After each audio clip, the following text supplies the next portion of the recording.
I think it's impossible to do the kind of serious vetting when you're bringing in people by the thousands. Very difficult to do the kind of vetting that would allow you to separate, the lambs from the wolves. So I heard a similar story on Sunday when I went to an educational meeting about the Yazidi situation, and there I met two Yazidi women from London, and the priest and counselor who had come with them, who interpreted for me as they told me their stories. And one I wrote about in my column this week, and it was a pretty gruesome story, very much along the lines of what you just told me.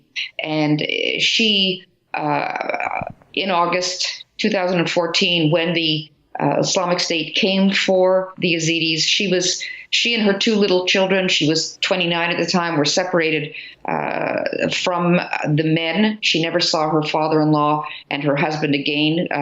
They were doubtless killed almost immediately. And she was taken, and with the other girls, most of them teenagers, they're not supposed to take, their own code says they're not supposed to take married women as sex slaves, but she was very attractive.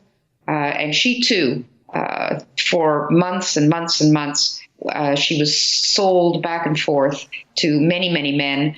And the man who organized the auction, the man who organized the sales of the girls and women, she was also his sex slave for a while too. So eventually, it's quite a long story, but eventually she did manage to escape, to return to Kurdistan, to her relatives there, and eventually to come to Canada with her children.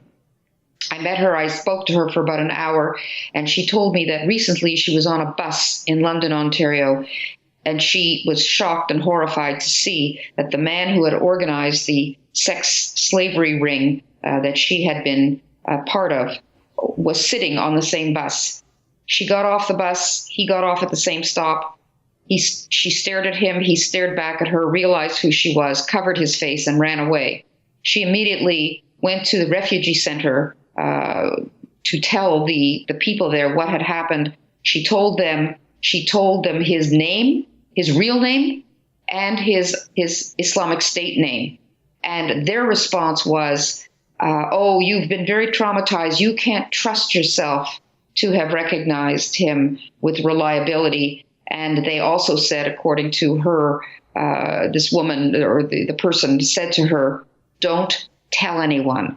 And that kind of just made me reel. That's the response? I guess the sense is, hey, this is embarrassing. If an ISIS guy is here in Canada, well, what's our first response? Not find the guy, but tell the victim to be quiet. That's an excerpt from my daily TV show, The Ezra Levant Show. Normally it's behind a paywall, but I thought you'd like this video, so we put it on YouTube. If you want to subscribe to watch the daily show every day, including always 2 interviews a day, and I read my hate mail, just click on this screen and become a premium member.